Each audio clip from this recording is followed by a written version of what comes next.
Hello guys, आज लिएर आइसकेको छु सर्वेइङ थर्ड डिप्लोमा इन इन्जिनियरिङका 5th सेमेस्टरको सर्वेइङको डेरिभेसनहरू के यस YouTube civil mix knowledge YouTube च्यानलमा अपडेट हुँदै आएको छ।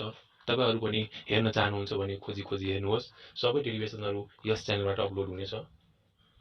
आजको डेरिभेसन रहेको छ ट्रिग्नोमेट्रिक च्याप्टर सम्बन्धी ट्रिग्नोमेट्रिक लेभलिङमा रहेको छ। डिफरेन्स केस रहेको छ। यसमा डिफरेन्स केस रहेको छ base of object is accessible. यदि कुनै पनि वस्तुको वा कुनै पनि जस्तै यो बिजुलीको खम्बा हो, जस्तै यो बिजुलीको खम्बा हो, यो बिजुलीको खम्बासम्मको यहाँ ठेरोलाइटदेखि बिजुलीको खम्बासम्म यदि डिस्टेन्स नाप्न सक्यो भने यस्तो अवस्थामा बिजुलीको खम्बाको हाइट कति हुन्छ भने कसरी नाप्न सकिन्छ हाम्रो इन्जिनियरिङ मेथडले। यो ठेरोलाइट भयो, यो जस्तै यो एउटा बिजुलीको खम्बा भयो, कुनै पनि बिजुलीको खम्बा। यहाँ ठेरोलाइटदेखि यहाँसम्म टार्गेट गर्दाखेरि यहाँ थीटा डिग्री भयो भने सपोज यो यहाँदेखि यहाँसम्मको डिस्टेन्सलाई मैले एचले डेनोटेट गर्दैछु, एचले डेनोटेट गर्यो। र यहाँ फेरि यो ग्राउन्ड लेभल हो, यहाँदेखि त्यहाँसम्म यो ग्राउन्ड लेभल हो। यहाँ स्टाफ राख्यो भने यहाँ पनि रिडिङ आयो, यहाँदेखि यहाँ बेन्च मार्क भयो बिएम, यो स्टाफ हो, स्टाफ यो ठेरोलाइट, यो कुनै पनि बिजुलीको खम्बा वा जुनसुकै वस्तु मानौँ।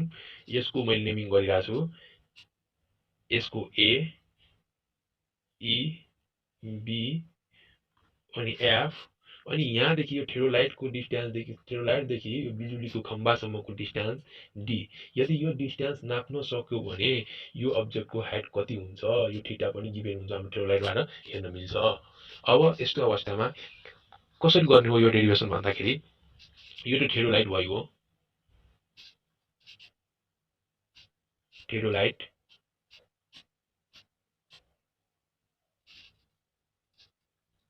यो बेन्चमार्क भयो। अब लेट गरौँ एबी भनेको यो यहाँदेखि ए अनि बी। एबी भनेको एबी के हो भन्दाखेरि एबी इज अब्जेक्ट, कुनै पनि अब्जेक्ट हो। एबी भनेको अब्जेक्ट अनि एफ भनेको एफ इज, यो एफ भनेको के हो भन्दाखेरि टेलिस्कोप हो। टेलिस्कोप वा ठेरोलाइट। ई भनेको यो ई भनेको E is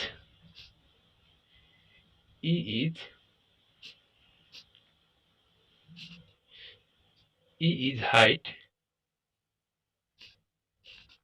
of instrument. E भनेको यो ई भनेको यहाँदेखि यहाँसम्मको हाइट हो यो इन्स्ट्रुमेन्टको। यस इज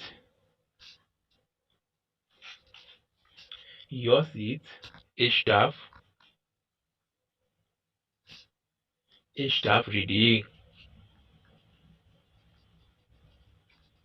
यस भनेको यो यहाँदेखि यहाँसम्मको डिस्टेन्स यस, बुझ्नुभयो। त्यसै गरी D is distance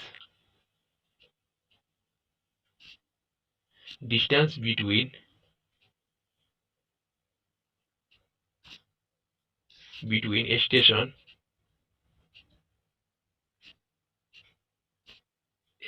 and object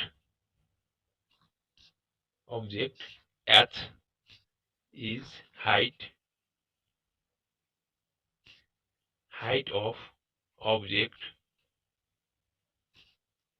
from e। S भनेको जुन हाइट हो अब्जेक्टदेखि लिएर ई सम्मको यो डिस्टेन्स, यसलाई एथले डेनोटेट गर्यो हामीले। त्यस्तै थीटा इज भर्टिकल एंगल, यो थीटा भर्टिकल एंगल हो। RL of B equals to what. अब आरएल अफ बी यदि यहाँको बेन्चमार्क जस्तै 100 भएको भने यहाँको आरएल यहाँ यो पोइन्टदेखि यहाँसम्मको कति आरएल हुन्छ, यहाँ त्यो भनिरहेको छ पत्ता लगाउनु यो केसमा। अब कसरी लगाउने भने यही हो, मैले डेरिभेसन गरेर देखाउँदैछु। अब आरएल अफ बी भनिरहेको छ। आरएल अफ बी निकाल्नको लागि हामीले के गर्नुपर्छ भन्दाखेरि आरएल अफ पहिला बेन्चमार्क भनेको यहाँको बेन्चमार्क जति हुन्छ त्यो गर्ने, अनि प्लस स्टाफ रिडिङ, जुन यो स्टाफ रिडिङ आएको हुन्छ, यहाँदेखि यहाँ स्टाफमा जुन रिडिङ हामीले रिड गर्छौँ यहाँ ठुलो लाइटबाट त्यो स्टाफ रिडिङ दिने, अनि फेरि प्लस अब यहाँसम्म आइगयो हामी। अब यहाँदेखि यो प्लस गर्नुपर्ने एच गर्नुपर्ने एच। अब एचको त भेल्यु छैन, हामी नाप्न सकेन। अब यो एच पत्ता लगाउनु पर्ने। एच कसरी पत्ता लगाउने भन्दाखेरि अब यो ट्राइङ्गल एउटा सिमिलर ट्राइङ्गल हो। यो ट्राइङ्गलमा यदि हामीले ट्यान थीटा इक्वल टु लगायो भने ट्यान थीटा के हुन्छ हामीलाई पी बाई बी हुन्छ। पी बाई बी त tan theta equal to P भनेको यो परपेन्डिकुलर कति हो हाम्रो एच, अनि एच राखेको बी भनेको बेस हामी केले डेनोट गरेको छु यो डीले, अनि डी राखेको। अनि अब यही हाम्रो एच निकाल्नु पर्ने हो नि त। अनि H equal to D tan theta हुन्छ। अब यसलाई के लेख्न मिल्यो भने benchmark plus staff reading plus D tan theta RL of B equal to, अब यहाँ लेख्न मिल्यो हामीलाई RL of B equal to के लेख्ने, RL of B equal to BM benchmark plus staff reading plus D tan theta. यो तपाईँलाई लेख्नु परेन, यो बुझाउनुको लागि मात्र भनेको मैले। यो ट्यान थीटा इक्वल टु यो हुन्छ, यो फर्मुला हो, हामीले त्यो हाइपोटेन्युसमा पढेको होला। अर्को पनि म लेख्दैछु यो फर्मुला। यदि साइन थीटा लगाउनु पर्यो भने कुनै समय यो पनि काम दिन्छ। Sine theta equal to P by H हुन्छ।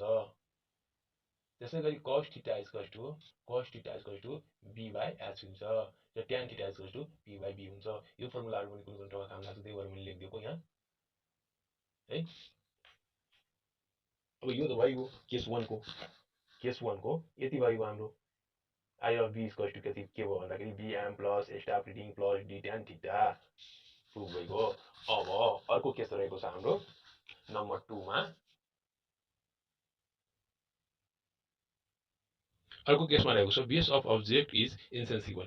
यदि कुनै पनि अब्जेक्टको बेससम्म नाप्न सकेन भने त्यस्तो केसमा कसरी त्यो अब्जेक्टको डिस्टेन्स पत्ता लगाउने भन्ने यो केसमा भनिरहेको छ। अब डेरिभेसन गरौँ त्यसको कस्तो हुन्छ भन्दाखेरि केसको डेरिभेसन सेकेन्ड भिडियोमा अपलोड छ, हेर्न सक्नुहुनेछ।